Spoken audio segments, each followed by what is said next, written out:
kickoff, and I'm sure some of these, I heard one of them didn't even get to bed yet. So great day yesterday. Good to be here today at the winner's podium. And every day brings, new things that need to be done and new challenges. So proud of these guys, proud of the leadership, thankful for the leadership that they provided this year and their last year, and just the way they conducted themselves throughout their career. Pat, who was with us 1 year, who was such a tremendous add and leader for this football team. Let's go ahead and start with our first question over here on our right-hand side on the aisle. Third row. Good morning, Jeffrey JohnSpeaks.com. This is for any of the players who want to take it. Just give us a little bit of sense of a player's view of the scope of what you accomplished. You didn't just win a national championship. You did it at Indiana, which, as you guys know, at one point in time had the most losses in the history of the sport. You went from the bottom to the very mountaintop. Why? And just give us a player's view of, like, what is it like to go on that journey? Pat, let's start with you.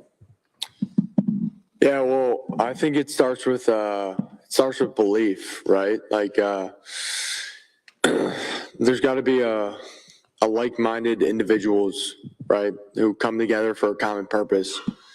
And sometimes that belief has to be a little bit irrational, especially at a place, that hasn't had the success like Indiana. I haven't been here for long, but I've seen it. And I've seen the way that this place has been characterized. And when Coach Sig got here, he believed, and he got people to believe. And, sometimes people laughed at him and people thought he was crazy, but, that was a little irrational belief, right? Like, you got to get people to buy in. And you got to get people to think alike. And you got to get people to believe in the mission, believe in what we're trying to do here. And it takes a village, and it takes all of us. And it takes a whole coaching staff, and it takes a whole players, just everybody to buy in and believe in a common goal and a common purpose. And like I said, it takes a village, and it really took all of us. Aiden?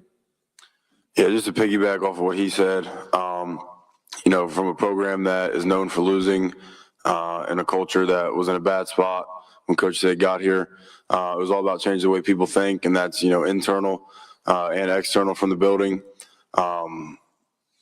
We described it as a sleeping giant when we got here. The Indiana fans and just the culture around Indiana was just hungry for a winner. And they just needed the right coach and the right players to come in and kind of flip this thing around. It's been a special ride, and I think we had just the right coaches, the right staff, the right players, and everybody that was, right for the job to make this thing happen. And it's just unbelievable to be a part of. And doing it in Indiana makes it 10 times more special. Mikhail? Yeah, just kind of like what he said, especially about the sleeping giant. I just knew last year when we played Maryland, that was kind of like the turning point for the program, I think. Once we played them and then we beat Michigan at home, it kind of just started a trend going upward. And then just to kind of have the season that we had last year and then have to end the way that it did, it kind of fueled a lot of the guys that were a part of that roster to kind of come back and work even harder throughout the summer, work even harder throughout camp, and then really just take it to them throughout the entire season. I think it brought us a lot of confidence in knowing that we could compete at this level. And I mean, we're 16-0, national champions, so there's nothing else you could have dreamt of. We're going to come over here to our left-hand side, second row. Hi, Coach. I think a lot of people are wondering now why it took so long for a Power 4 school to hire you. I wonder, are there other Curt Cignettis out there undiscovered? And if so, where are they? Oh, there have been a number of guys coach at the D2 or 3 level, for that matter, get to P4 and been highly successful. And there's 4 or 5 of them still coaching. It took me longer. I got a great break when I was young, 23, at probably the second best conference in the country, the old Southwest Conference. But, you know, for the first half of my career, I was with teams that did not win. People don't hire assistants from schools that don't win. And when I was retained by Walt Harris, I learned a lot about quarterback play, was there 3 years. And then when I went to NC State, you know, we had Phillip Rivers, and we had a nice ride there, 7 years. And the 1 year with Nick, felt like I was ready to rock and roll, and took a big chance on myself. So I think, you know, my trajectory, being with teams that weren't mega successful early on, but, you know, my journey led me to here, which is a great thing. The other thing I'd like to add, I think, to the question the players just answered about Indiana, I think that's called a paradigm shift. You know, it's kind of like people can cling to an old way of thinking, categorizing teams as this or that, or conferences as this or that, or they can adjust to the new world, the shift of the power balance, the way college football is today. So, you know, I think to look back at what happened to Indiana previous to us coming 10, 20, 50 years ago, strictly lacked a commitment from the top. That's it, plain and simple, nothing else. And we have a commitment, okay? And the other thing I'd like to say also is this. This team went all the way. This was chapter 2 in the book, okay? And very close team, special team. The first team never got the national credit it was due, because of the controversy over the playoffs, the way we played the last 2.5 quarters against Ohio State and Notre Dame. That team got it all started, never trailed till the 9th game of the year. And when they did up at Michigan State, 10-0 first quarter, scored 47 straight. Started out 10-0, but never really got its due. And that was a special team. We're going to come over here to our right-hand side, second row in the middle. Hi, Scott Docterman with The Athletic. I wanted to ask you about competing in the Big Ten. This is the 3rd straight year a Big Ten team has won a national title. You went on the road, you were battle-tested at a lot of really good teams. What does this say about the Big Ten and the conference you're competing in the big picture? And where is the conference position going forward, and how will that help your program continue to build its image on a national platform? I think in answer to your question, results speak for themselves. Those are facts. No one can predict the future. All right, the future is unpredictable. I know that we have a huge TV contract, and all the institutions make a lot of money. And there'll be a lot of good teams next year in the league. We're going to come over here on our left-hand side, second row. Good morning, Coach. Bob Coyote with RCFB. Is 16-0 and a national championship, therefore, the new level that Indiana should be looking to season after season? Or are you guys going to schedule Hawaii and have like a 17-0? Well, you know, from a schedule record standpoint, I guess that would be the absolute definition of perfection. And perfection's impossible to attain on a consistent basis. We'll continue to take it one day at a time, one meeting at a time, one practice at a time, and just keep improving and committing to the process and showing up prepared, trying to put it on the field and see where it takes us. We're going to go on the aisle on our right-hand side, last row. Hi there, Dan Spiegler from Fox 59 and CBS 4 in Indianapolis. Fernando, Coach, or whoever wants to take it, what are you anticipating the celebration will be like in Bloomington this week as you return home as national champions of college football? Fernando, let's start with you. Yeah, there was videos after the game of Kirkwood, and someone tried to show like my teammates and myself, and you couldn't even see the street. There's so many people. It was like a flood.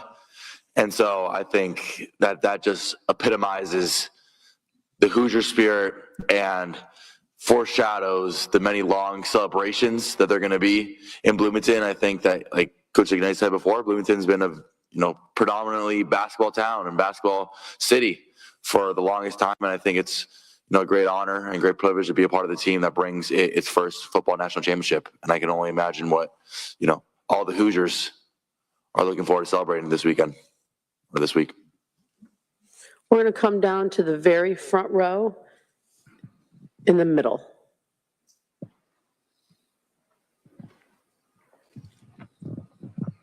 Dan Tortora, wakeupcalldt.com for you, Pat, and for Coach.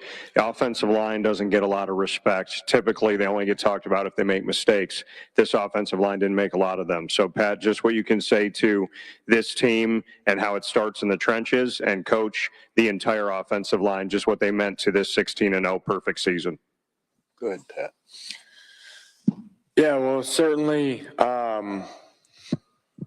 as an offensive lineman, it's our pride and duty to protect the quarterback and do everything possible to protect the guys behind us, protect the guys beside us. And it wasn't the cleanest day yesterday. I think everybody knows that, and we accept that. We take that on. We know that, right? Like, we have personal pride in what we put on tape and what we put on the field. We know it wasn't our best. But at the end of the day, we did just enough, right? Like, we take great pride in protecting our Heisman quarterback. And I'm really proud of this group, right? Like, it was a never-ending kind of journey of getting better, and it took all of us. It took the whole room, and it's a credit to Coach Bostad. It's a credit to Coach Leeds and everybody in that room who just kept getting better, really. We knew it was going to take all of us. It took everybody in that room. It was never just the five of us. It was a lot of us. It was everybody. It was Coach Bostad. It was Coach Leeds. It was Coach Higgins, like, drawn up run game and everything like that. So I'm really just proud of the group. And well, last night we went to war. Like, there's no doubt about it. And it's a credit to Miami and their defensive line. Really the most physical front, I've ever played.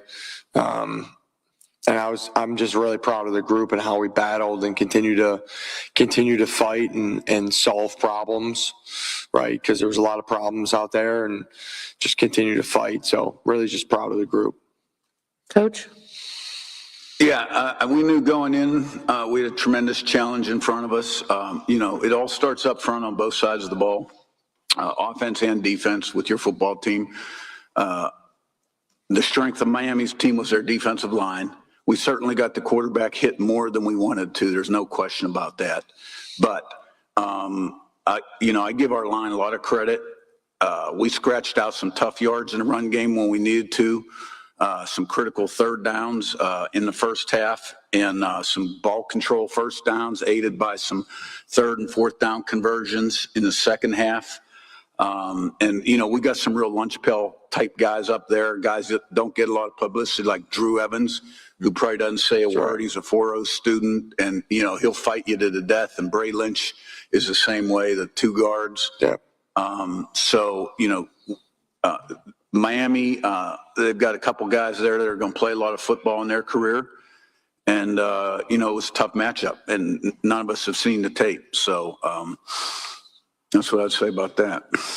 Come over here to our right-hand side, third row in the middle.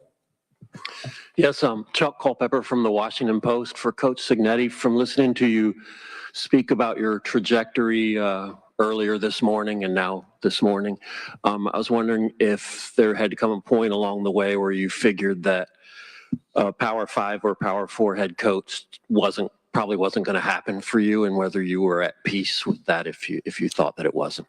Yeah, I can't say I woke up every day thinking about it. But even when I made the move I made from Alabama, I didn't make that move with this in mind. It was going to be a different kind of lifestyle. And I was going to get to be the head coach. And I was going to take it as it came and make the most of it. And then as we got more successful and I got more confidence, and, things just sort of happened. The one year that I thought really helped me professionally was the first year when I went to Elon. I think their record was about 7-52 when we went in there. And we lost our opening game to Toledo up there, who won the MAC. And then we won 8 in a row. And we were beating teams that had beaten them a year before by 50, 40 points. And that was a special team. And, then I felt like, okay, you got this thing.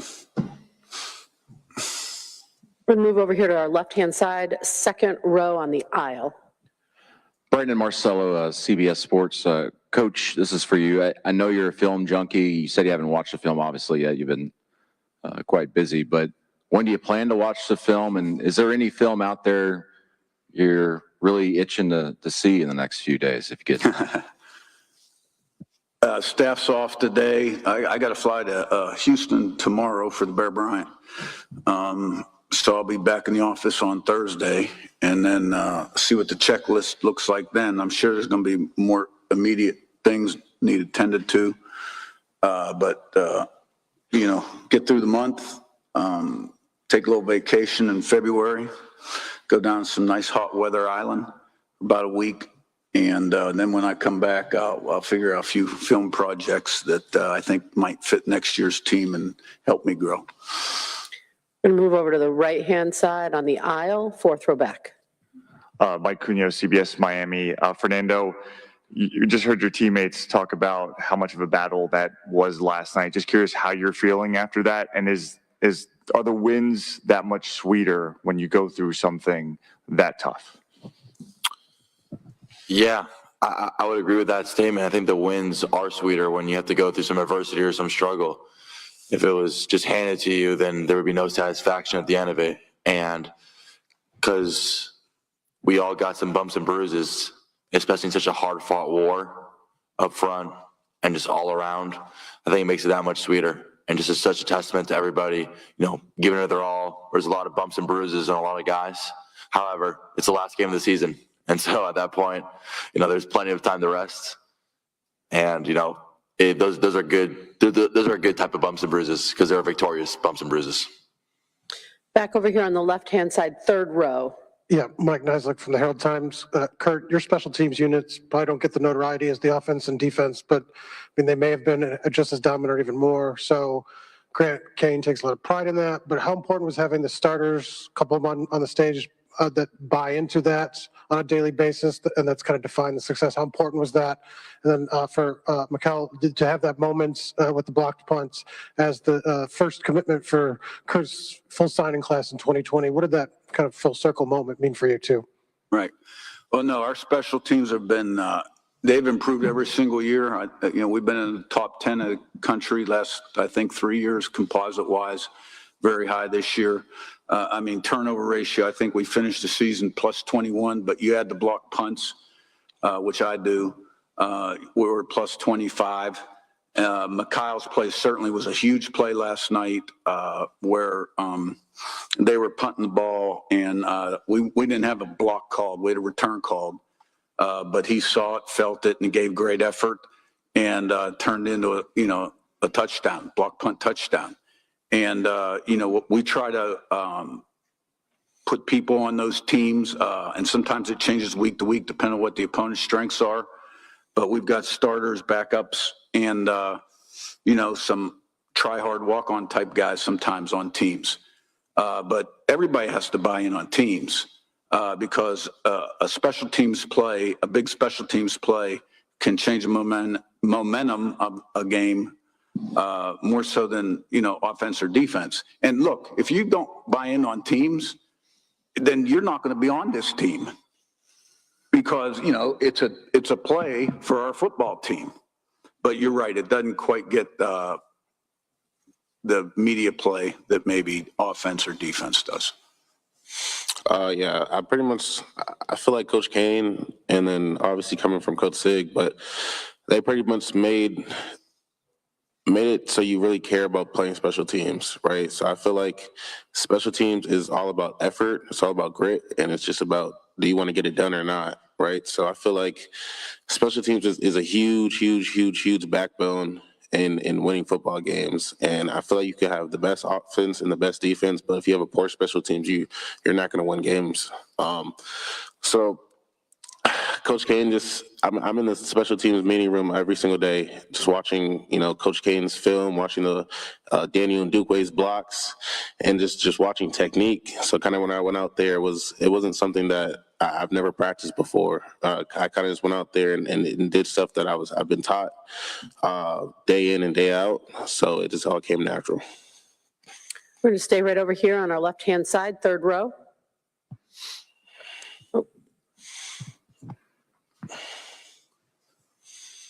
Any final questions?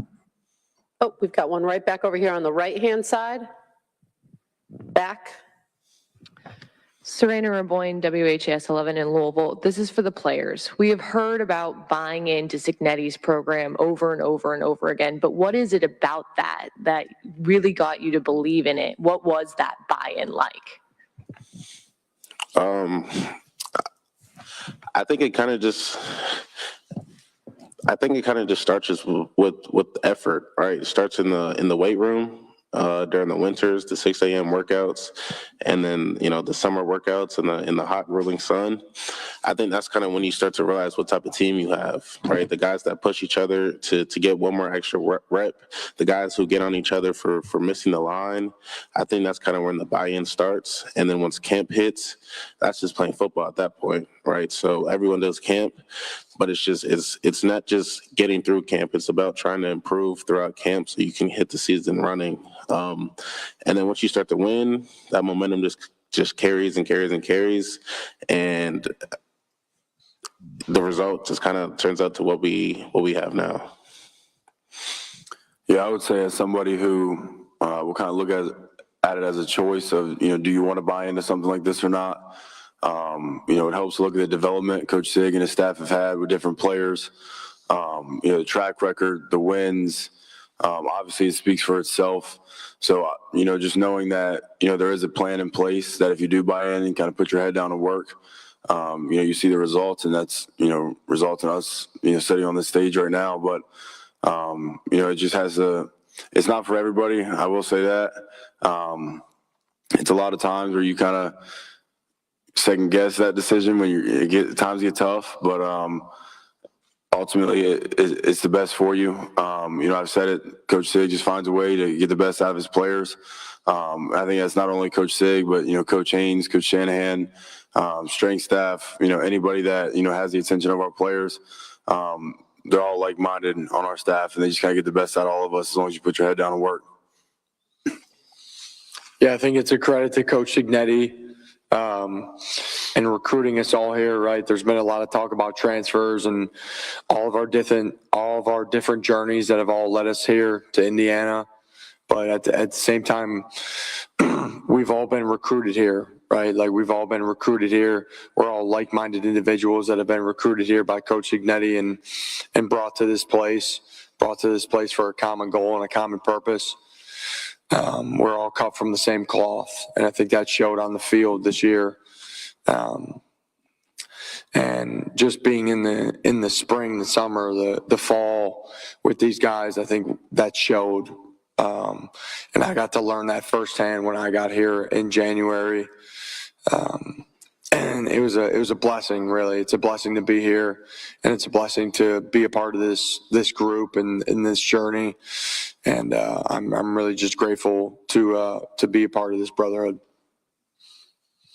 I think that belief is crucial, especially when the margins in college football are so small, as we've seen time and time throughout the season. I was blessed enough whenever I stepped in this program, and I think it really a testament, trickle-down effect. And a lot of the senior leaders, when I first got to this program, leaders like Fisher, Kamara, Surratt, Carter Smith, all those guys, when I first stepped in the locker room, you could tell that they believed, and if you didn't believe, you're kind of like outcasted. So it was in a way that, hey, either on our way or the highway. And at that point, once you know and see everybody truly believe, not just believe because, they want, more catches or more stats, because they truly believe in the goal, I think it's infectious. And it's infectious throughout the locker room. And just so blessed to be a part of it, like Pat said. We're going to take our last question from the second row on our right-hand side. Yeah, Aiden, this is for you. When you look back, Pete DePrimo, IU Athletics. For who? When you look back at this, is there anything in particular that really stands out that you're going to remember in terms of what's the most memorable part of this? I think last night will probably be number one. I mean, it's just been such a special journey for me. Starting at James Madison and coming here, really betting on myself to, be able to transform my game from the group of 5 level to here. And I feel like every game has a special little moment for me. But I think last night, just finally doing it, with all the guys that, the 7 JMU guys left, the Indiana guys that we kind of had some hard times last year with the Ohio State Notre Dame game. And finally kind of breaking down the wall in every big game we had, just kind of kicking the door into all of them. Like, it's just a resilient group. It's the closest team I've ever been on in my life. Everybody just cares about each other. Everybody loves each other. And yeah, I think last night, just, when the confetti fell, it's something that I'll carry with me for the rest of my life. Just doing it with, my guys. I'll carry that with me forever. Thank you all. Congratulations on an incredible season and good luck. Thank you. Thank you. Thank you very much. Bless you.